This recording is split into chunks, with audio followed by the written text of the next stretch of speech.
Welcome to Chinese History and Mythology. Hey friends, welcome back to Chinese History and Mythology. Last time, we talked about how Liu Bei captured Luocheng, opening the gates to Western Chuan. With Luocheng lost, Chengdu was now within reach.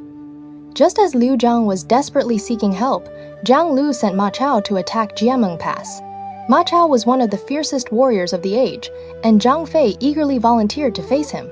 The two fought hundreds of rounds before Jiameng Pass, battling from daylight into the night, yet neither could gain the upper hand. At the critical moment, Zhuge Liang arrived. He realized that although Ma Chao was incredibly brave, he had already fallen under Zhang Lu's suspicion and was trapped with no good options forward or backward. Zhuge Liang therefore devised a plan to drive a wedge between Zhang Lu and Ma Chao, and then sent Li Hui to persuade Ma Chao to surrender. Li Hui's words cut straight to the heart of Ma Chao's situation. He could not take Western Chuan, he could not return to Hanzhong, and there was no place left for him in the world. At last, Ma Chao came to his senses, killed Liu Bei, and joined Liu Bei. With Ma Chao's surrender, Liu Bei's strength grew even greater. When Liu Zhang heard that Ma Chao had gone over to Liu Bei, he was completely shaken. At first, he wanted to continue resisting, but after thinking about the suffering that years of war had brought upon the people, he finally decided to open the city gates and surrender.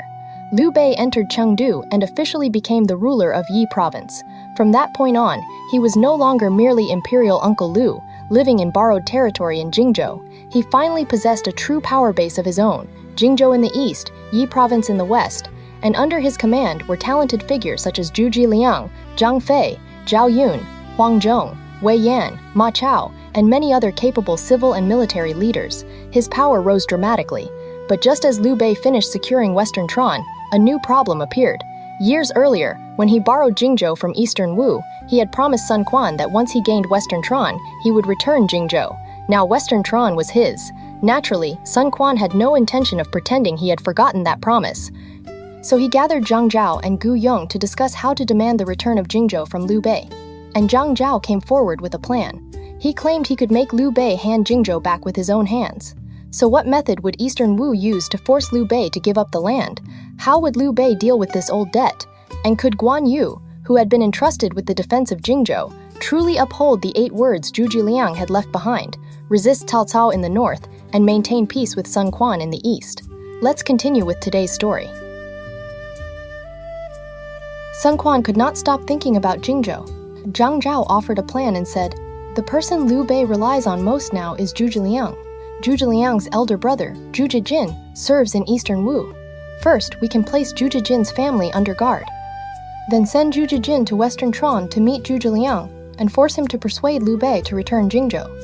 Just tell Zhuge Liang that if Jingzhou is not returned, Zhuge Jin's family will not be safe. Zhuge Liang values family loyalty and will surely agree." At first, Sun Quan felt that Zhuge Jin was an honest and loyal man and was reluctant to do such a thing. Zhang Zhao replied, "As long as we privately tell Zhuge Jin that this is only part of a plan, he will understand." Sun Quan followed the suggestion. He placed the Zhuge Jin's family under guard in name, prepared a letter, and sent Zhuge Jin to Western Chuan. When Zhuge Jin arrived in Chengdu, Liu Bei asked Kang Ming, "Why has your brother come?" Kang Ming replied, "Naturally, it is because of Jingzhou." After discussing how to respond, Kang Ming personally went outside the city to welcome his brother. The moment Zhuge Jin saw Kang Ming, he burst into tears and said, "I fear my entire family may lose their lives." Kang Ming asked, "Is it because of the matter of Jingzhou?" Zhuge Jin nodded. Kang Ming then said, "Brother, do not worry. How could I stand by and watch your family suffer? I have a way to persuade my lord to return Jingzhou." Overjoyed, Zhuge Jin followed Kang Ming to meet Liu Bei and presented Sun Quan's letter. After reading it, Liu Bei flew into a rage and said, "Sun Quan married his sister to me, yet while I was away from Jingzhou, he secretly brought her back to Eastern Wu. I was already considering punishing him for that, and now he dares demand Jingzhou from me." At once, Kang Ming knelt down and wept. "Wu Hou has detained my brother's family. If Jingzhou is not returned, they will all die. If my brother dies, how can I continue to live with honor? I beg my lord, for my sake, return Jingzhou, and allow my brother and me to fulfill our family duty." Liu Bei refused again and again, but Kang Ming continued pleading through tears. At last, Liu Bei said, "Since it is for the sake of my military advisor, I will first return half of Jingzhou to Eastern Wu." Let them take the 3 commanderies of Changsha, Lingling, and Guiyang. Kang Ming then asked Liu Bei to write a letter to Guan Yu, ordering him to hand over the 3 commanderies. Liu Bei also told Zhuge Jin, Guan Yu has a fierce temper. Even I must be careful with him. When you arrive in Jingzhou, speak to him gently. Carrying Liu Bei's letter, Zhuge Jin traveled to Jingzhou. Guan Yu welcomed him into the hall and invited him to sit. Zhuge Jin produced Liu Bei's letter and said, The imperial uncle has already agreed to return the 3 commanderies.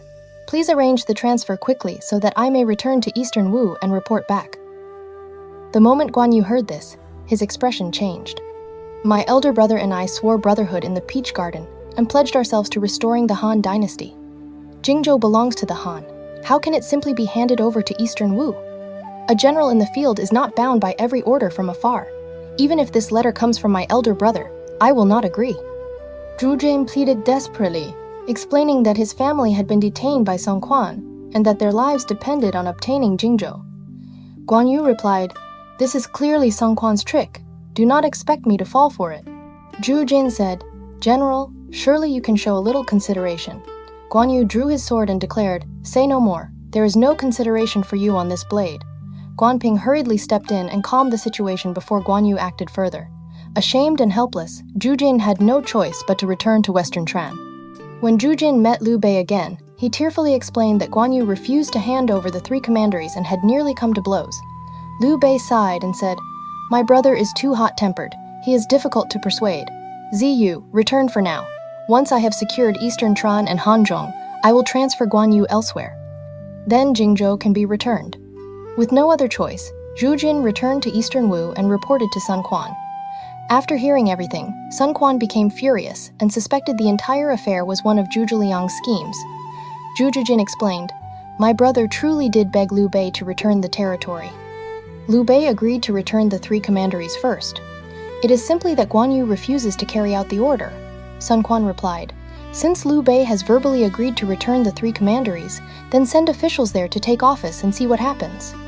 The officials arrived in Changsha, Lingling, and Guiyang only to be driven out by Guan Yu. Some were nearly killed.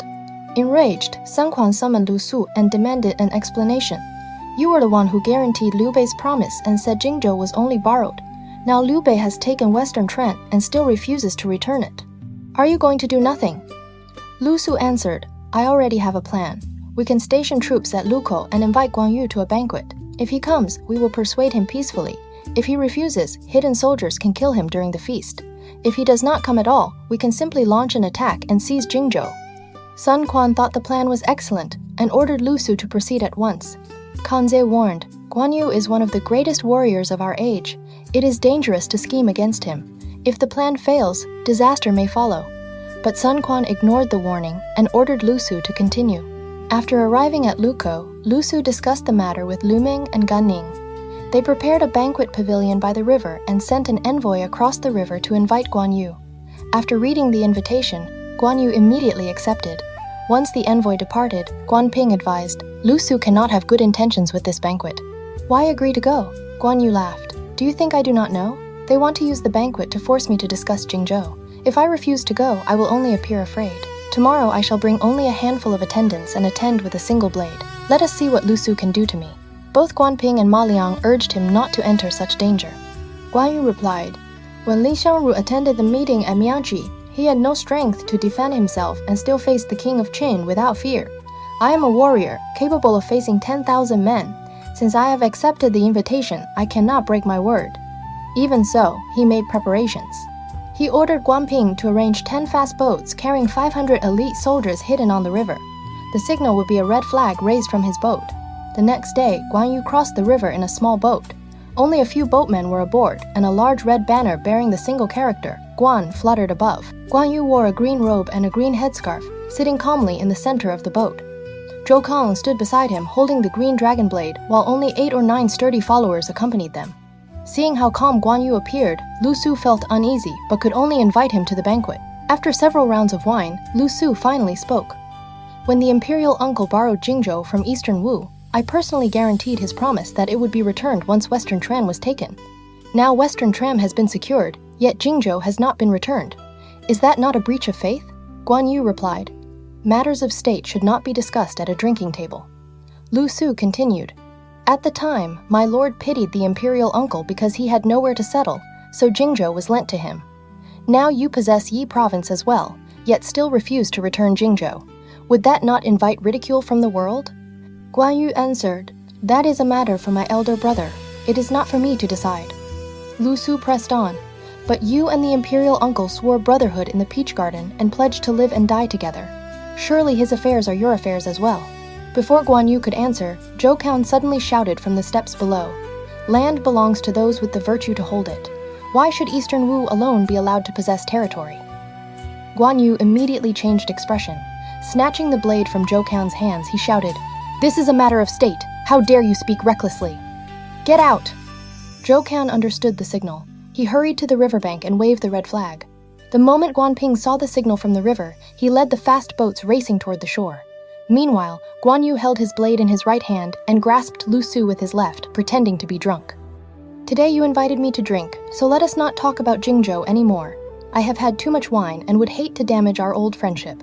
Another day, I shall invite you to Jingzhou, and we can discuss it at length." As he spoke, Guan Yu led Lu Su all the way toward the riverbank. Seeing Guan Yu holding his great blade while keeping Lu Su at his side, Lu Meng and Gan Ning dared not make a move. Only after reaching the boat did Guan Yu release Lu Su, board the vessel, and sail away. Lu Su stood helplessly on the shore, able only to watch Guan Yu ride the wind back to Jingzhou. After discussing matters with Lu Meng, Lu Su sent a report to Quan. Quan was furious and prepared to mobilize all of Eastern Wu's forces against Jingzhou, but then another message arrived. Cao Cao was marching south with 300,000 troops. Quan was shocked. He had no choice but to put aside the matter of Jingzhou for the time being. He ordered Lu Su not to provoke Guan Yu any further, and instead redirected his forces toward Hefei and Ruxu to prepare for the coming threat from Cao Cao. Meanwhile, Cao Cao had originally planned another southern campaign. However, his advisor Fu Gan submitted a memorial urging caution. He argued that Eastern Wu was protected by the natural barrier of the Yangtze River, while Shu was shielded by high mountains. This was not the time for a reckless invasion. Instead, the state should focus on restoring the people's strength, cultivating virtue, and building authority, then wait for the right opportunity before launching another campaign. After reading the memorial, Cao Cao decided to postpone the southern expedition. Instead, he established schools and showed favor to scholars and men of learning. Around this time, Wang Can, Du Shi, Wei Kai, He Kia, and others began discussing a proposal to elevate Cao Cao from Duke of Wei to King of Wei. But Sun Yu, the imperial secretary, opposed the idea. He pointed out that Cao Cao was already Duke of Wei and had received the 9 bestowments. His position was already extremely high, and granting him the title of king would violate established law and custom. Hearing this, Cao Cao became furious and snapped, "So you want to follow in Sun Yu's footsteps?" Sun Yu knew he had angered Cao Cao. Distressed and worried, he soon fell ill and passed away at the age of 58. Cao Cao gave him a grand funeral and temporarily put aside the matter of becoming king of Wei. One day, Cao Cao entered the imperial palace carrying a sword. There he saw Emperor Shan seated beside Empress Fu. The emperor began trembling the moment he saw him. Cao Cao asked, "Sun Quan and Liu Bei each occupy their own territory and refuse to obey the court. What should be done with them?" The emperor could only answer, "Everything shall be handled according to the will of the Duke of Wei." Cao Cao immediately became angry. "If your majesty speaks like that, will people not say that I bully my sovereign?" The emperor replied sadly, "If you are willing to support me, it is my blessing. If not, then I beg you to show mercy and spare my life." Those words only made Cao Cao even more furious. He turned and left. Afterward, Emperor Shan and Empress Fu realized that Cao Cao intended to take the throne for himself. They wept together and discussed what to do. Empress Fu said, "My father Fu Wan has always wished to eliminate Cao Cao. I will secretly write to him." The emperor feared a repeat of the Dongcheng affair, but Empress Fu replied, "Rather than living in fear every day, I would rather risk death." She summoned the eunuch Mu Shun, hid a secret letter in his hair, and ordered him to deliver it to Fu Wan outside the palace. With tears in his eyes, Mu Shun agreed. After receiving the letter, Fu Wan concluded that Cao Cao's power was too great to challenge directly. Unless Sun Quan and Liu Bei launched attacks at the same time and forced Cao Cao to leave the capital, there would be no chance of success. He wrote back, asking the emperor and empress to issue secret decrees and coordinate with Wu and Shu in a joint campaign against Cao Cao. When Mu Shun returned to the palace, Cao Cao had already received word of the matter and was waiting at the palace gate. He asked where Mu Shun had been. Mu Shun replied that he had gone to find a physician for the empress. Cao Cao ordered a search, but nothing was found, so he allowed him to leave. Then a gust of wind blew off Mu Shun's hat. In his panic, he accidentally put it back on backward. Cao Cao immediately grew suspicious. He ordered his men to search Mu Shun's hair and soon discovered Fu Wan's secret letter hidden inside his topknot. Enraged, Cao Cao had Mu Shun dragged into a secret chamber and tortured. Yet Mu Shun refused to confess anything. That very night, Cao Cao sent troops to surround Fu Wan's residence. They discovered Empress Fu's personal letters, and immediately afterward, the entire Fu clan was arrested. The next day, Cao Cao ordered General Shi Lu of the Imperial Guards to enter the palace and confiscate the empress's seals and regalia. When Emperor Shan saw armed soldiers storm into the palace, he knew everything had been exposed. His heart sank. Soon afterward, Hua Xin, the chief secretary, entered the inner palace with 500 armored soldiers to arrest Empress Fu. She hid inside a narrow space within the walls of Jiaofang Hall, but Hua Xin personally dragged her out. With her hair disheveled and her feet bare, she was hauled before the outer court. Seeing her, the emperor rushed down from the throne and embraced her, weeping. Empress Fu cried out, "Can your majesty not save my life?" Tears streamed down the emperor's face. "I do not even know how much longer my own life will be spared." Empress Fu was dragged away by force, while the emperor collapsed to the floor in grief. Hua Xin delivered Empress Fu to Cao Cao. Cao Cao cursed her furiously. "I treated both you and your father with complete sincerity, yet you plotted against me behind my back. If I spare you today, you will surely kill me tomorrow." He immediately ordered her to be beaten to death with clubs. Then he entered the palace and had the two princes born to Empress Fu poisoned. That night, Fu Wan, Mu Shun, and more than 200 members of their clan were executed in the marketplace. The entire court was terrified. These events took place in the 11th month of the 19th year of Jianan. After Empress Fu's death, Emperor Xian refused food and water for several days. Cao Cao entered the palace and said, "Your Majesty need not grieve. I have absolutely no disloyal intentions. My daughter, Lady Cao, is virtuous and filial. She should rightfully become empress." The emperor did not dare object. Thus, on the first day of the first month in the 20th year of Jianan, Cao Cao installed his own daughter as empress. Not a single official dared speak against it. At this point, Cao Cao's power had reached its peak. His ministers once again began discussing campaigns against Wu and Shu. Jia Su advised, "We should first summon Generals Yahu Dun and Cao Ren back to the capital and consult them before making any decisions." Cao Cao immediately dispatched messengers day and night to recall them. Cao Ren arrived first. That night, he attempted to enter Cao Cao's residence, but Zhu Chu blocked his way.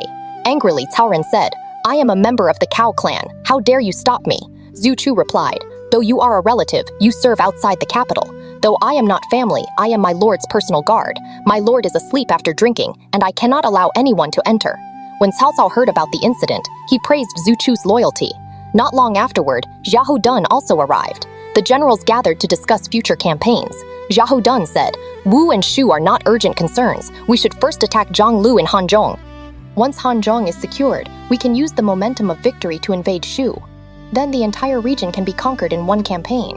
Hearing this, Cao Cao was delighted. That is exactly what I had in mind. And so he decided to launch a western campaign against Hanzhong. Quan was reorganizing his forces at Ruke when urgent news arrived. Cao Cao had personally marched from Hanzhong with 400,000 troops to relieve Hefei. Quan immediately gathered his advisors to discuss the situation. He first ordered Dongxi and Sushing to take 50 large warships and set an ambush at Ruke. He also sent Chen Wu to patrol along the river and scout enemy movements. Zhang Zhao advised, "Cao Cao has come from far away. We must first break his momentum." Quan then asked his generals, who is willing to lead the first attack against the enemy. Ling Tong stepped forward and said, "I am willing to go." Quan asked how many troops he needed. 3,000 men will be enough, Ling Tong replied. Gan Ning, standing nearby, suddenly said, 100 cavalrymen would be enough. Why need 3,000? Ling Tong was furious at once, and the two began arguing on the spot. Quan calmed them down and first ordered Ling Tong to lead 3,000 troops out of Ruxu to probe the enemy. Not long after Ling Tong departed, the Cao army vanguard arrived. Zhang Liao rode out to meet him, and the two fought for 50 rounds without a winner. Fearing that Ling Tong might be in danger, Quan sent Lu Meng to reinforce him and brought Ling Tong safely back to camp. When Gan Ning saw that Ling Tong had returned, he asked Quan for permission. "Tonight, I will take only 100 cavalrymen and raid the Cao camp. If I lose even one man or one horse, then I deserve no credit." Quan greatly admired his courage, He selected 100 elite horsemen for Gan Ning and also rewarded them with 50 jars of wine and 50 caddies of lamb to encourage them before the mission. After returning to camp, Gan Ning seated the 100 cavalrymen in rows, personally pouring wine into silver bowls. He first drank 2 bowls himself and then said, "Tonight, we have been ordered to raid the enemy camp. After drinking, follow me and fight with all your strength." The men looked at one another. Some seemed afraid. Seeing this, Gan Ning drew his sword and shouted angrily, "I am the commander, and even I do not fear death. How dare you be afraid?" Only then did the soldiers stand and bow. "We are willing to give our lives." Together, they finished all the wine and meat. At the second watch of the night, Gan Ning handed out 100 white goose feathers and ordered the men to place them on their helmets as identification marks. Then they mounted their horses and rode straight toward the cow camp. Gan Ning led the 100 horsemen through the wooden barricades and charged into the camp with a mighty shout, heading straight for the central command area. Cao Cao's central camp was surrounded by layers of war wagons and defenses, like an iron fortress, making it impossible to break through. Gan Ning therefore led his riders charging back and forth throughout the camp, killing whoever stood in their way. The cow troops had no idea how many enemies had entered. The camp instantly fell into chaos. Flames rose into the sky, and battle cries shook the earth.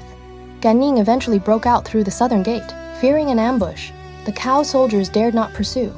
Sun Quan had already ordered Zhou Tai to provide support, and Gan Ning safely returned to Ruxu. Not a single man or horse had been lost. When they reached the camp gate, Gan Ning ordered his 100 riders to beat drums and play flutes while shouting victory cries. The sound shook the heavens. Sun Quan personally came out to greet him and helped him from his horse. "This single raid," Sun Quan said, "is enough to leave Cao Cao unable to sleep peacefully. I did not send you into danger on purpose. I only wished to see the extent of your courage." He immediately rewarded Gan Ning with 1,000 bolts of silk and 100 treasured swords. Gan Ning thanked him and distributed the rewards among his men. Sun Quan then said to his generals, "Cao Mengde has Zhang Liao. I have Gan Xingba. We are evenly matched." The next day, Zhang Liao came to challenge the Wu army. Since Gan Ning had won great honor, Ling Tong was eager to prove himself and stepped forward. "I wish to fight Zhang Liao." Sun Quan agreed. Ling Tong led 5,000 troops out of camp, while Sun Quan personally accompanied the army with Gan Ning to observe the battle. The armies lined up. Zhang Liao stood in the center, Li Dian on the left, and Yue Jin on the right. Ling Tong rode out first. Yue Jin met him in combat. The two fought fiercely for 50 rounds without a winner. When Cao Cao heard of the battle, he personally came to watch. Seeing that the duel had gone on for so long, he secretly ordered Cao Shu to shoot an arrow. Cao Shu quietly rode behind Zhang Liao's position and released a hidden shot. The arrow struck Ling Tong's horse. The animal suddenly reared up and threw Ling Tong to the ground. Yue Jin immediately charged forward with his spear to finish him. At that critical moment, the sound of a bowstring echoed across the battlefield. An arrow flew through the air and struck Yue Jin directly in the face. Yue Jin fell from his horse at once. Both armies rushed forward to rescue their commanders, and the drums sounded the signal to withdraw. Back in camp, Ling Tong went to thank Sun Quan. Sun Quan smiled and said, "The man who saved your life was Gan Ning." Ling Tong was stunned. He immediately bowed to Gan Ning and said, "I never imagined that you would show me such kindness." From that day forward, the two became sworn friends and never again spoke of their old feud. After seeing Yue Jin wounded by an arrow, Cao Cao ordered him back to camp for treatment. The next day, Cao Cao launched a 5-pronged assault on Ruxu. He personally led the center army. Zhang Liao and Li Dian commanded the left wing. Su Huang and Pang Di commanded the right.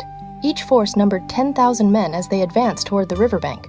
At that time, Dongxi and Su Sheng were observing enemy movements from their tower ships. When they saw the 5 cow columns advancing, many Wu soldiers showed signs of fear. Su Sheng shouted, "If we enjoy our ruler's salary, then we must serve him faithfully. What is there to fear?" He immediately led several hundred brave men across the river in small boats and charged directly into Li Dian's troops. Dongxi remained aboard the flagship and ordered the soldiers to beat the drums and encourage the attack. Suddenly, a violent wind rose over the river. Huge waves rolled across the water. The great ship rocked so violently that it seemed ready to overturn. Seeing this, many soldiers jumped into smaller boats to save themselves. Dongxi drew his sword and shouted, "I was ordered to guard this ship. How can anyone abandon it and flee for his life?" He personally executed more than 10 fleeing soldiers. Soon the storm grew even stronger. The great ship finally overturned, and Dongxi drowned in the river. Meanwhile, Su Sheng continued fighting his way through Li Dian's army. When Chen Wu heard that battle had begun at the riverbank, he quickly brought reinforcements. There he encountered Pang De, and the two armies became locked in fierce combat. Back at Ruxu Fort, Sun Quan heard that the Cao forces had reached the riverbank. He personally led Zhou Tai into battle to support his troops. When he saw Su Sheng struggling in the midst of Li Dian's army, he ordered an attack to rescue him. But at that moment, Zhang Liao and Su Huang arrived from two directions and surrounded the Wu forces. Instead of rescuing others, Sun Quan himself became trapped. From a high position, Cao Cao saw Sun Quan surrounded and immediately ordered Su Chu to charge into the battle with sword in hand. Su Chu smashed through the Wu ranks and split Sun Quan's forces in two, preventing the left and right wings from helping each other. Zhou Tai had already broken out of the encirclement and reached the riverbank. But when he looked around, Sun Quan was nowhere to be seen.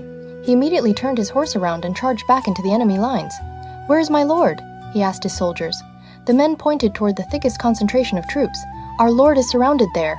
Without hesitation, Zhou Tai rode straight into the melee. Finding Sun Quan, he shouted, "My lord, follow me and fight your way out." Zhou Tai led the charge while Sun Quan followed close behind. Together they fought desperately toward the river. Just as they were nearing safety, Zhou Tai looked back and discovered that Sun Quan had disappeared again. Once more he turned around and rode back into the enemy army. After finding Sun Quan again, Sun Quan said, "Arrows are flying everywhere ahead. We cannot break through. What should we do?"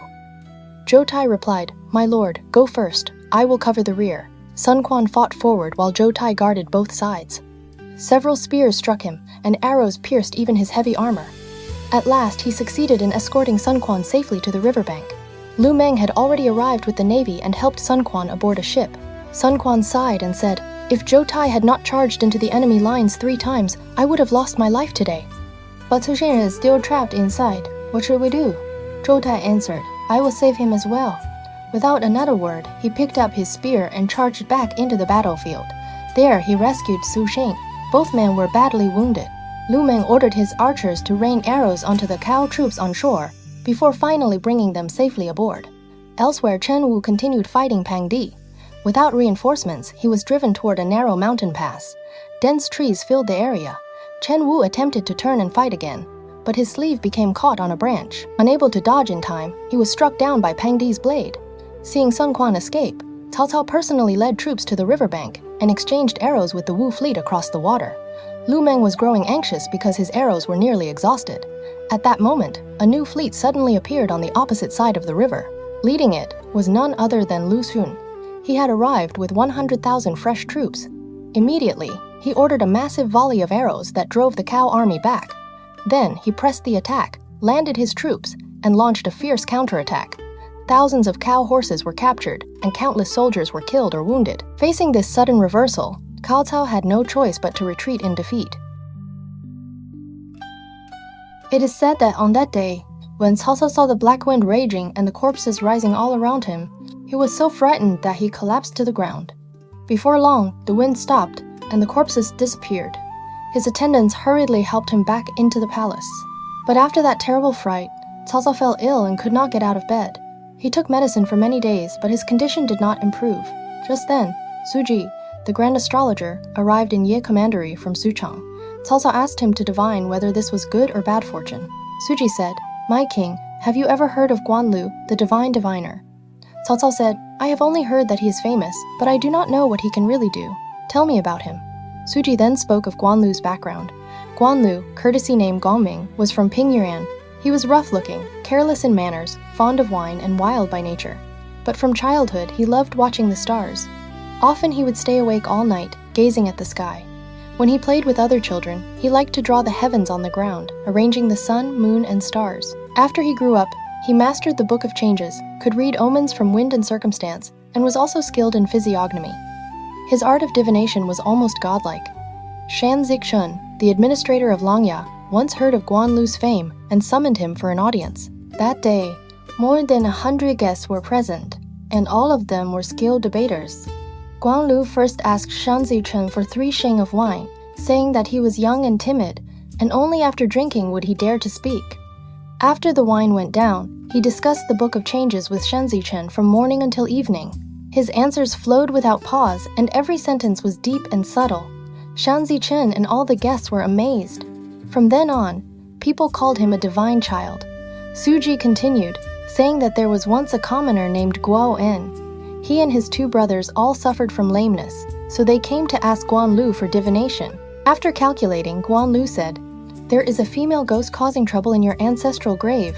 She is either your paternal aunt from your father's elder brother or your paternal aunt from your father's younger brother.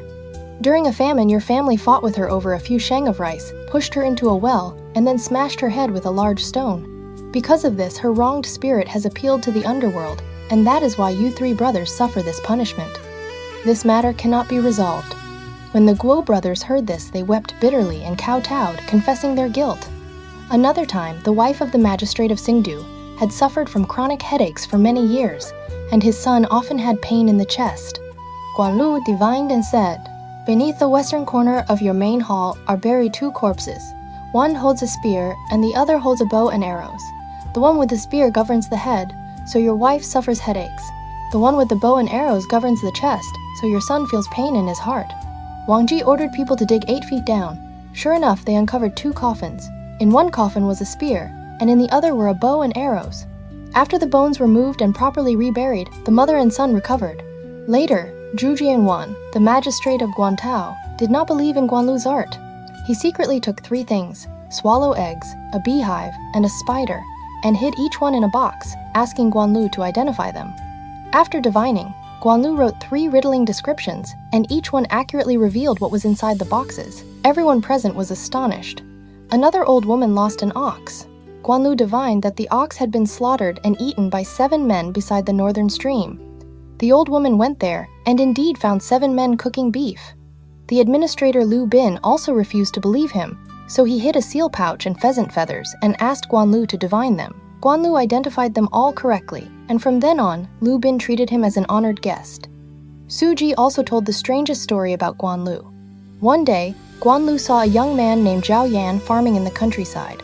After looking at him for a long time, Guan Lu suddenly said, "Your forehead has turned dark. Within 3 days, you will surely die." Zhao Yan and his father were terrified and begged him to save him. Seeing their true father-son devotion, Guan Lu told Zhao Yan to prepare clean wine and dried venison, then go to the southern mountain the next day to look for a large tree. Beneath the tree on a stone, 2 men would be playing chess, one in white robes, ugly in appearance, sitting facing south, the other in red robes, handsome in appearance, sitting facing north. Zhao Yan was to offer them the wine and meat while they were absorbed in the game. Then, after they finished eating, kneel and beg for more years of life. Zhao Yan did exactly as he was told, and sure enough, he found the 2 men on the southern mountain. The 2 were focused on their chess game and unknowingly finished the wine and meat. Zhao Yan immediately knelt and begged for life. The man in red said, "This must have been Guan Lu's idea. Since we have accepted his offering, we cannot refuse to give something in return." The man in white took out a register and said, "You were meant to die at 19. Now I shall add a 9 beside the character 10, and let you live to 99. After saying this, the 2 men turned into white cranes and flew away. Zhao Yan returned and asked Guan Lu about them. Guan Lu said, "The man in red was the southern dipper, and the man in white was the northern dipper. The northern dipper records death, while the southern dipper records life. Now your lifespan has been extended. You need not fear anymore." From then on, because Guan Lu feared revealing the secrets of heaven, he no longer divined lightly for others. Su Ji said, "Guan Lu is now still in Pingyuan. If my king wishes to know good or bad fortune, you might as well summon him to cast a divination." Cao Cao was delighted and immediately sent someone to invite Guan Lu. After Guan Lu arrived in Yi Commandery, he paid his respects to Cao Cao. Cao Cao asked him to divine the strange visions he had seen. Guan Lu said, "That was only illusion magic. There is no need to worry." After hearing this, Cao Cao felt somewhat relieved, and his illness gradually began to improve. Then Cao Cao asked him to divine the state of the world. After casting the divination, Guan Lu said, 3 and 8 cross and spread. The yellow pig meets the tiger. South of Dingjun Mountain, 1 great leg shall be broken. Cao Cao then asked how long the state would last and how succession would pass. Guan Lu said, "In the Lion Palace, a spirit tablet shall be installed. The royal way will be renewed, and your descendants shall surely become greatly honored." Cao Cao wanted to ask for more detail, but Guan Lu said, "The numbers of heaven are vast and obscure. They cannot all be spoken. In time, they will naturally come true." Cao Cao wanted to appoint Guan Lu as Grand Astrologer, but Guan Lu declined. "My fate is thin and my fortune shallow. I am not worthy of this office." Cao Cao asked why he looked down on himself so much. Guan Lu said, My forehead has no ruling bone, my eyes have no guarding spirit, my nose bridge does not rise, and my feet have no root. With this appearance, I can only go to Mount Tai to govern ghosts. I cannot govern the living." Cao Cao then asked him what he saw in his own face. Guanlu smiled and said, "My king is already a minister at the peak of power. What need is there for me to read your face?" Cao Cao asked again and again, but Guanlu only smiled and gave no answer. Afterward, Cao Cao asked him to divine Eastern Wu and Western Shu. Guanlu arranged the hexagrams and said, "Eastern Wu will lose a great general. Western Shu will send troops to disturb the border." At first, Cao Cao did not believe him. Before long, a military report came from Hefei. Lu Su, the commander stationed at Lukou in Eastern Wu, had died of illness. Cao Cao was shocked and sent people to Hanzhong to investigate. A few days later, another urgent report arrived, saying that Liu Bei had sent Zhang Fei and Ma Chao to station troops at Xiabian, preparing to seize the passes. Cao Cao was furious and wanted to personally enter Hanzhong again. Guanlu cast another divination and said, "My king must not move lightly at this time. Next spring there will be a great fire in Zhuchang." Seeing that Guanlu had been right again and again, Cao Cao did not dare to march recklessly, so he remained in Yi Commandery, sent Cao Hong with 50,000 troops to reinforce Xiahou Yuan and Zhang He and defend eastern Sichuan, and ordered Xiahou Dun to lead 30,000 troops to patrol Zhuchang and guard against disorder. He also ordered Chief Clerk Wang Bai to command the imperial guards and station them outside the Donghua Gate of Zhuchang. Sima Yi, however, advised him, "Wang Bai loves wine and has a gentle nature. I fear he may not be able to control the situation. He should not command the imperial guards." Cao Cao said, "Wang Bai is an old follower who has endured hardship with me for many years. He is loyal, diligent, and firm as iron. He is the most suitable man for this duty." So he still placed Wang Bai in command of the imperial guards. At that time, there was a man in Zhuchang named Geng Ji, courtesy name Jake Singh. He had originally served in the chancellor's office and was later promoted to palace attendant and chamberlain. He was close friends with Wei Huang, the director of justice. Seeing that, Cao Cao had already been promoted to king of Wei, and now used imperial carriages and robes when entering and leaving. The two men felt deep anger and resentment. In the first month of Jianye 23, they secretly plotted together and said, "The Cao traitor grows more arrogant by the day. Sooner or later, he will usurp the Han and declare himself emperor. We are Han ministers. How can we sit by and do nothing?" Wei Huang said, "I have a close friend named Jin Yi. He is descended from Jin Midi, the famous minister of the Han, and he has long wished to eliminate Cao Cao. He is also on good terms with Wang Bai. If we can bring him into this, there may be hope." Gang Ji worried that Jin Yi's relationship with Wang Bai was too close and that he might not join the conspiracy. Wei Huang said, "Let us test him first." The two went to Jin Yi's house. Wei Huang deliberately said, "I hear that the king of Wei will sooner or later receive the abdication and become emperor. You are close to Chief Clerk Wang. In the future, you will surely rise to wealth and honor. When that day comes, please remember to support us." When Jin Yi heard this, he flew into a rage and rose from his seat. Just then, a servant brought tea. Jin Yi poured the tea straight onto the ground and said, "I associated with you because you are descendants of Han ministers. Now, instead of thinking how to serve the Han, you want to submit to a rebel traitor. What face do I have to continue dealing with you?" Seeing that he was indeed loyal and righteous, Geng Ji and Wei Huang revealed the truth. "We came precisely to attack the Cao traitor. What we said just now was only a test." Jin Yi then said, "My ancestors all served the Han. How could I follow a rebel traitor? If we are to act, there must be cooperation from inside and outside. First, we kill Wang Bi and seize his military authority. Then we support the Son of Heaven up to the 5 Phoenix Tower and issue an imperial decree calling on the officials. After that, we contact Liu Bei as outside support. Then the Cao traitor can be removed." Jin Yi continued, "I also have 2 trusted men who have a blood feud with Cao Cao. They can help us." The two asked who they were. Jin Yi answered, "They are the 2 sons of the imperial physician Ji Ping. The elder son is Ji Miao, courtesy name Wen Ran. The younger is Ji Mu, courtesy name Saran. Years ago, because of the secret belt edict, Cao Cao killed their father. They escaped far away and survived. Now they have secretly returned to Zhuchang." Jin Yi immediately sent someone to summon the Ji brothers. After hearing the plan, both brothers were filled with grief and fury, and they swore to personally kill the traitor who had betrayed the state. Yin Yi came up with a plan. He said, "On the night of the Lantern Festival, the 15th day of the first month, the city will be filled with lanterns and celebrations. That will be the perfect time to strike. Lord Yang and Director Wei, Each of you should lead your household guards and attack Wang Bi's camp. Once you see fire break out inside the camp, attack from both sides and kill Wang Bi first. The Ji brothers will lead men in from outside the city, set fires as a signal, shout, "Support the Han," and destroy the traitors, and cut off any reinforcements. Then we will enter the palace, invite the emperor to ascend the 5 Phoenix Tower, call upon the officials, raise troops against Yi Commandery to capture Cao Cao, and send men carrying an imperial decree to ask Liu Bei for aid.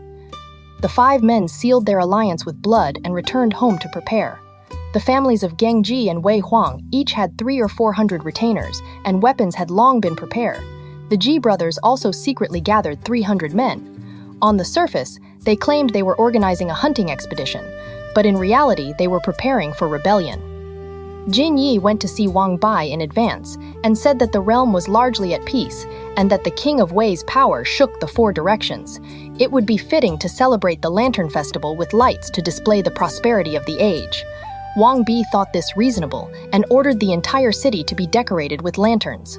On the night of the 15th day of the first month, the 6 streets and 3 markets of Zhudu blazed with lights. Wang Bi and the imperial guards were feasting in their camp. After the second watch of the night, sudden cries of battle erupted inside the camp, and flames rose into the sky from the rear encampment. Wang Bi was shocked. He hurried onto his horse and fled toward the south gate, only to run into Gengji and be struck in the shoulder by an arrow, nearly falling from the saddle. He had no choice but to turn toward the west gate. The pursuers were closing in fast. In panic, he abandoned his horse and fled on foot until he reached the gate of Jin Yi's residence, where he pounded desperately on the door. But Jin Yi had already led troops out to set fires and attack. Only women and children remained in the house.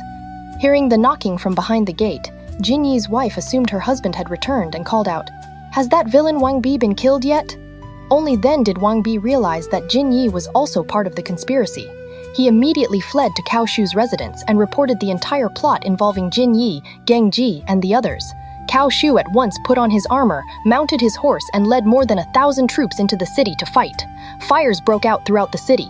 Even the 5 Phoenix Tower caught fire, forcing Emperor Xian to retreat deep into the palace. Cao Cao's loyal followers defended the palace gates with their lives. The people in the city shouted, "Kill all the Cao traitors! Restore the Han dynasty!" Xiahou Dun, acting under Cao Cao's orders, was patrolling outside Zuchang with 30,000 soldiers and was stationed 5 li from the city. Seeing the flames rise during the night, he immediately marched his army forward, surrounded Zhudu, and sent troops into the city to reinforce Cao Shu. The fighting continued until dawn. Gengji and Wei Huang found themselves isolated and unsupported. When they learned that Jin Yi and the Ji brothers had already been killed in battle, they tried desperately to break through the encirclement, but were captured alive by Xiahou Dun's army. More than 100 of their followers were also killed. After entering the city, Xiahou Dun extinguished the remaining fires, arrested the families of the 5 conspirators, and sent an urgent report to Cao Cao. Cao Cao ordered that Gengji, Wei Huang, and the families of all 5 households be executed in the marketplace. Before his execution, Gengji shouted curses. "Cao Aman, I could not kill you while alive, but after death I will return as a ghost to claim your life." Even when the executioner stabbed his mouth with a knife, leaving it full of blood, he continued cursing without pause. Wei Huang slammed his face against the ground and cried, "What a tragedy! What a tragedy!" He bit through his own teeth and died. Xiahou Dun then escorted the officials of Zhudu to Yi Commandery. At the drill ground, Cao Cao set up red and white banners and ordered, "Gengji and Wei Huang rebelled and set fires. Those among you who helped put out the fires, stand beneath the red banner. Those who never left their homes, stand beneath the white banner." Believing there was no crime in helping fight the fires, most of the officials stood beneath the red banner, while only a few stood beneath the white. But Cao Cao immediately ordered all those beneath the red banner arrested. As they cried out in protest, Cao Cao sneered, "You were not putting out fires, you were helping the rebels." He ordered them taken to the banks of the Jiang River and executed. More than 300 people died. Those beneath the white banner were instead rewarded and allowed to return to Zhudu. Later, Wang Bi's arrow wound worsened and he also died. Cao Cao gave him a grand burial, appointed Cao Shu to command the imperial guards, named Zhong Yao chancellor, and made Hua Xin Jin imperial counselor. He then reorganized the ranks of the nobility and replaced large numbers of court officials. At that point, Cao Cao recalled Guan Lu's earlier prediction that a great fire would come to Zudu. He could not help marveling at the accuracy of the prophecy and rewarded Guan Lu with a great sum of gold. Guan Lu firmly refused to accept it. Meanwhile, Cao Hong arrived in Hanzhong with reinforcements. He stationed Zhang He and Xiahou Yuan at key defensive positions and personally led troops forward to face the enemy. At that time, Zhang Fei and Lei Tong were defending Baxi, while Ma Chao's army was camped at Xiabian. Ma Chao sent Wu Lan out as a scout commander, and he soon encountered Cao Hong's forces. Wu Lan intended to withdraw, but his subordinate Ren Kui said, "The enemy has only just arrived. If we show fear first, how will we face General Ma Chao?" With that, he leveled his spear and charged straight at Cao Hong. Cao Hong met him with his blade and killed him in fewer than 3 exchanges. Then he pressed the attack and pursued the enemy. Wu Lan suffered a crushing defeat and retreated to report to Ma Chao. Ma Chao rebuked Wu Lan. "I never ordered you to engage the enemy. Why did you underestimate them?" Wu Lan explained that Ren Kui had disobeyed orders and caused the disaster. Ma Chao sighed and said, "Just hold the pass and defend it. Do not make another reckless move." At the same time, he sent messengers to Chengdu to report the situation and await Liu Bei's orders. When Cao Hong saw that Ma Chao remained inactive day after day, he began to suspect some hidden scheme and considered withdrawing to Nanzheng. Zhang He asked, "General, you have already killed one of their officers. Why would you retreat now?" Cao Hong replied, "Ma Chao's refusal to move makes me think he has another plan. Besides, when I was in Ye, I heard the divine diviner Guan Lu predict that a great general would be lost in this region. I cannot help feeling uneasy, and so I dare not advance recklessly." Zhang He burst out laughing. "You have spent half your life on campaign, and now you allow fortune-telling to shake your resolve. Though I may be unworthy, I am willing to lead my own troops and seize Baxi. Once Baxi falls, Shu itself will not be difficult to conquer." Cao Hong warned him, "Baxi is defended by Zhang Fei. He is no ordinary opponent and should not be underestimated." But Zhang He replied, "Others may fear Zhang Fei, but I see him as nothing more than a child. This time I will go myself and bring him down."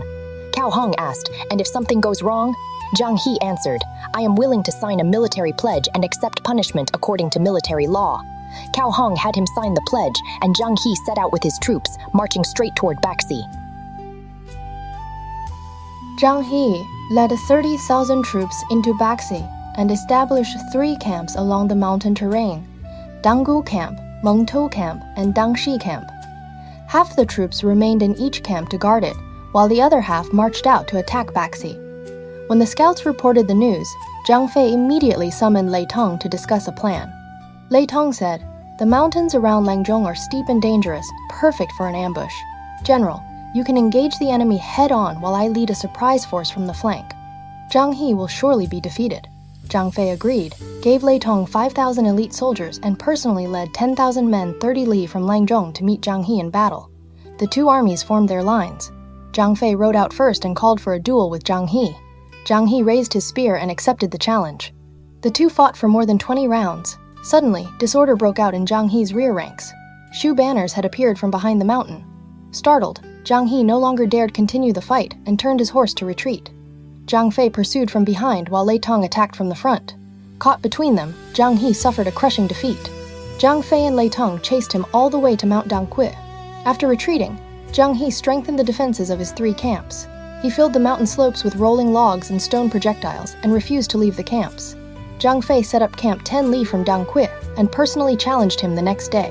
Zhang He simply stayed on the mountain drinking wine and enjoying himself, refusing to come down. Zhang Fei sent soldiers to insult and provoke him, but Zhang He ignored them. On the 3rd day, Lei Tong challenged him again, but Zhang He remained firmly inside his camp. Furious, Lei Tong led an assault up the mountain, only to be driven back by the rolling logs and stones. Taking advantage of the situation, Zhang He ordered troops from the Mengtou and Dangshi camps to attack and defeated Lei Tong once more. After that, Zhang Fei challenged him many times, but Zhang He never came out. The 2 sides remained locked in a stalemate for more than 50 days. Zhang Fei finally spent his days drinking in the camp below the mountain and, after becoming drunk, would sit before the mountain and hurl insults at Zhang He. Liu Bei sent men to reward the army. Seeing Zhang Fei drinking every day, they returned and reported it. Liu Bei was alarmed and immediately asked Kong Ming about it. Kong Ming smiled and said, "My lord need not worry. Yide is not neglecting his duties because of wine. This is an enemy luring strategy. If he were truly addicted to drink, why would he pretend to be drunk in front of Zhang He for more than 50 consecutive days? Liu Bei was still uneasy, so Cao Ming sent Wei Yan with 3 carts of fine wine to assist Zhang Fei. Yellow banners were attached to the wine jars, bearing the words, "Fine wine for military use." After Wei Yan delivered the wine, Zhang Fei thanked Liu Bei for the gift. Then he secretly ordered Wei Yan and Lei Tong to each lead a force and hide on opposite flanks. As soon as they saw a red flag raised inside the camp, they were to attack immediately. Zhang Fei then had the wine placed before his tent, ordered drums and gongs to be sounded, and began drinking merrily. Spies carried the news up the mountain. Zhang He personally climbed to a high point and looked down. Sure enough, he saw Zhang Fei drinking inside the tent while soldiers wrestled nearby for entertainment. Zhang He was furious. "Zhang Fei insults me too much." He decided to launch a night raid and order the troops from the Mengtu and Dangxi camps to move out as well and support one another. That night, beneath the faint moonlight, Zhang He quietly led his troops down the mountain and headed straight for Zhang Fei's camp. From a distance, the camp appeared brightly lit, and Zhang Fei seemed still to be drinking inside his tent. Zhang He shouted and charged directly into the central command tent. With a thrust of his spear, he struck down the Zhang Fei sitting inside, only to discover it was merely a straw figure. Shocked, Zhang He turned to retreat.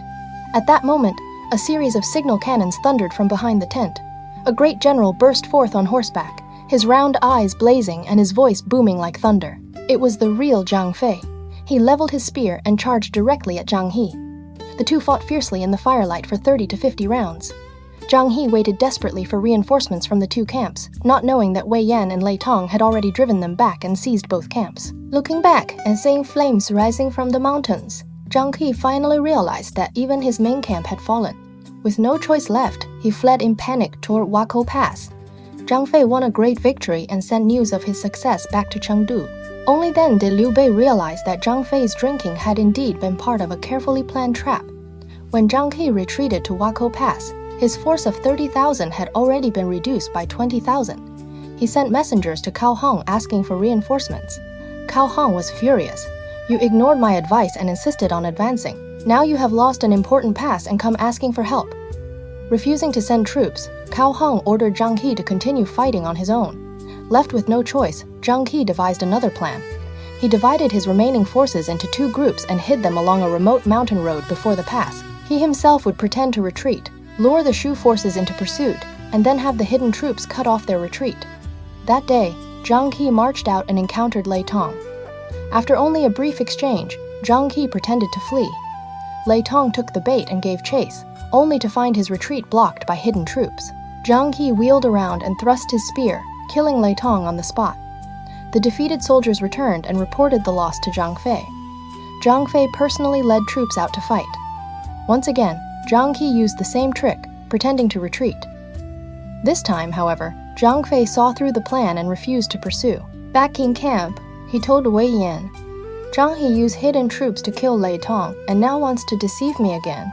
We will use his own strategy against him." He ordered Wei Yan to lead elite soldiers behind the enemy. When Zhang He's hidden troops emerged, Wei Yan was to strike them from the side. Zhang Fei also prepared more than a dozen carts filled with firewood to block the mountain roads and set them ablaze. The next day, Zhang Fei attacked again. As expected, Zhang He came out to fight. After 10 or so rounds, he feigned defeat and drew Zhang Fei into a mountain valley, intending to surround him with hidden troops. But those troops had already been scattered by Wei Yan and driven into the valley. Wei Yan then used the carts of firewood to block the exits and set them on fire. Soon the entire valley was engulfed in flames and smoke. Zhang He's troops were trapped and unable to escape. Zhang Fei launched a fierce assault. Zhang He suffered another disastrous defeat and barely managed to carve out a bloody path to safety. He fled back to Wakou Pass, shut the gates, and no longer dared leave the fortress. For several days, Zhang Fei and Wei Yan attacked Wakou Pass without success. Realizing that a direct assault would not work, Zhang Fei withdrew 20 li and personally rode out with Wei Yan and several dozen cavalrymen to inspect the surrounding mountain roads. Along the way, they saw several civilians carrying bundles and climbing through narrow mountain paths with the aid of vines. Zhang Fei immediately said to Wei Yan, "Whether we take Wakou Pass or not depends on these people." He ordered his men not to frighten them and invited them over politely for questioning. The civilians explained that they were from Hanzhong and were trying to avoid the fighting on their way home. They were traveling through small paths near Zitong Mountain and Huijin Valley, routes that led directly behind Waku Pass. Zhang Fei was delighted. He brought the civilians back to camp and treated them generously. Then he said to Wei Yan, "You continue attacking Waku Pass from the front. I will personally lead light cavalry through the Zitong Mountain Trail and strike from the rear. Together, we will attack from both sides." He selected 500 light cavalrymen and set out along the mountain path with the civilians as guides. While Zhang He anxiously waited for reinforcements inside Waku Pass, a scout suddenly reported that Wei Yan was attacking the pass. Zhang He was preparing to ride out when another messenger rushed in. "There are fires burning in 4 or 5 places behind the pass. A force has appeared from nowhere." Zhang He hurried to investigate. Seeing the banners in the distance, he realized that Zhang Fei had already circled behind the pass. Terrified, he tried to escape by a narrow mountain trail, but the terrain was too rough for horses. He abandoned his mount and fled on foot. Zhang Fei pursued him closely, but Zhang He narrowly escaped. By the end, only a dozen men remained with him. Zhang He returned on foot to Nanjing and met Cao Hong. Seeing that he had come back with only a handful of men, Cao Hong flew into a rage. "I warned you not to advance recklessly, but you insisted and even signed a written pledge. Now you have lost your entire army. Instead of killing yourself, you still have the nerve to come back." He immediately ordered Zhang He executed. But Guo Huai, the army staff officer, stepped forward and said, "Soldiers can be recruited again, but good generals are hard to find. Zhang He is guilty, but the king of Wei has always valued him. He should not be killed lightly. Give him another 5,000 men and send him to attack Jiaming Pass. If he fails again, then punish both offenses together." Cao Hong found the suggestion reasonable and assigned Zhang He 5,000 troops, ordering him to attack Jiaming Pass. Jiaming Pass was defended by Meng Da and Hua Jun. When they heard that Jiang He was coming, Hua Jun argued for holding the pass and refusing battle. Meng Da insisted on fighting. He rode out to engage the enemy and was immediately defeated, retreating back to the pass in disgrace. Hua Jun at once sent an urgent report to Chengdu. When Liu Bei learned that Jiaming Pass was in danger, he quickly consulted Kongming. Kongming gathered the generals and said, "Jiaming Pass is under heavy pressure. We must summon Yidade from Langzhong. Only he can stop Zhang He." Fa Zheng replied, "Yidade is currently guarding Waku, and Langzhong is also a strategic position. He should not be moved lightly. It would be better to choose another general from among those here." Kongming smiled and said, "Zhang He is a famous general of Wei, not an ordinary opponent. Aside from Yed, I fear no one else can stop him." No sooner had he spoken than the veteran general Huang Zhong stepped forward angrily and declared, "Military advisor, you underestimate the generals too much. Though I am old, I am willing to cut off Zhang He's head and present it to you." Kongming replied, "Han Cheng is certainly brave, but unfortunately he is advanced in years. I fear he may not be a match for Zhang He." At those words, Huang Zhong became so angry that even his white hair seemed to stand on end. He said, "Though I am old, my arms can still draw a bow of 3 stone strength, and my body still holds the power of 1,000 jin. How could I possibly lose to a mere Zhang He?" At first glance, this battle seemed to be another display of Zhang Fei's famous courage and ferocity. But what made him truly dangerous now was no longer just his strength on the battlefield. He first pretended to be drunk day after day, luring Zhang He down from the mountain for a night raid and seizing all 3 enemy camps in a single stroke. Then he saw through Zhang He's fake retreat, turned the trap back on him, and destroyed the hidden forces with fire. Finally, after learning of a mountain path from local villagers, he led a force around behind Waku Pass and forced Zhang He to abandon his horse and flee for his life, returning to Nanzang with only a handful of survivors. This campaign made everyone see Zhang Fei in a new light. He was no longer just a fierce warrior who charged into battle with a roar. He was a commander who could be patient, who could deceive, who could lure an enemy into a trap, and who knew how to use terrain to his advantage. Yet although Zhang He had been defeated, he was still alive. Cao Hong originally wanted to execute him, but Guo Huai persuaded him otherwise. Instead, Zhang He was given another force and sent to attack Jiameng Pass in order to tie down the Shu armies. As soon as news arrived that Jiameng Pass was in danger, Liu Bei and Kongming found themselves facing a new problem. Zhang Fei had only just secured Waku Pass and could not be moved easily. Yet Zhang He was one of Wei's most famous generals, and an ordinary commander might not be able to stop him. Just as everyone hesitated, the veteran general Huang Zhong stepped forward. Kongming deliberately remarked that Huang Zhong was getting old and might not be a match for Zhang He. The words immediately enraged the old warrior. His white hair seemed to stand on end as he declared on the spot, "I may be old, but these arms can still draw a powerful bow, and this body still carries the strength of 1,000 jin. Why should I fear a man like Zhang He? So was Huang Zheng truly confident when he volunteered for battle? Or had he simply been stirred into action by Kong Ming's challenge? Could this veteran general, now well past his prime, prove that his blade was still as sharp as ever? And after narrowly escaping from Zhang Fei, would Zhang He soon find himself facing an even more formidable opponent at Jiameng Pass? We'll continue the story in the next episode. If you enjoyed today's episode, feel free to give the show a like, subscribe, and share it with someone you think would enjoy it too. Thank you for spending this time with me. I will see you in the next episode.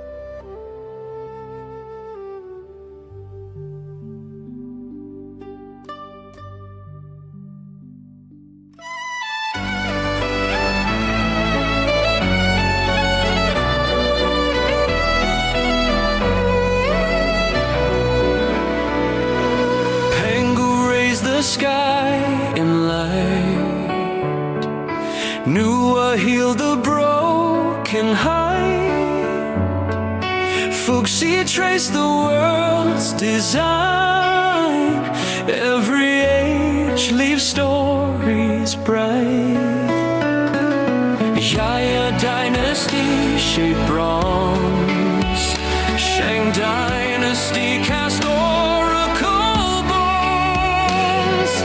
Thou dynasty built right.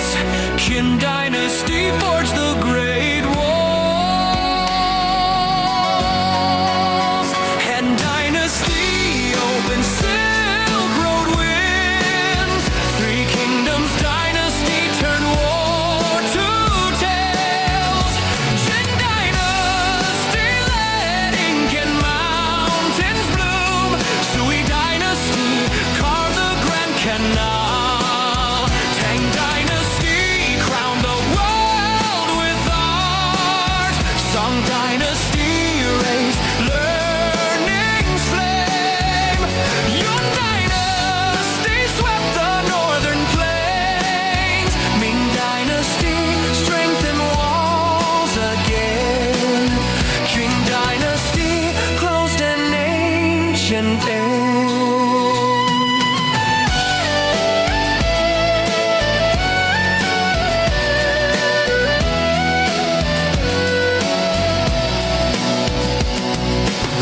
Every age leaves stories bright. History and myth ignite in endless light. China's history moves in mystery through the night.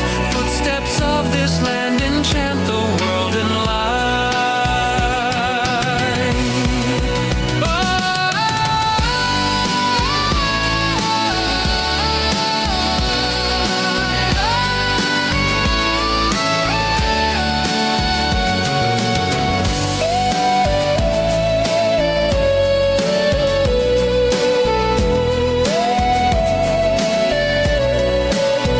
Han dynasty opened Silk Road winds.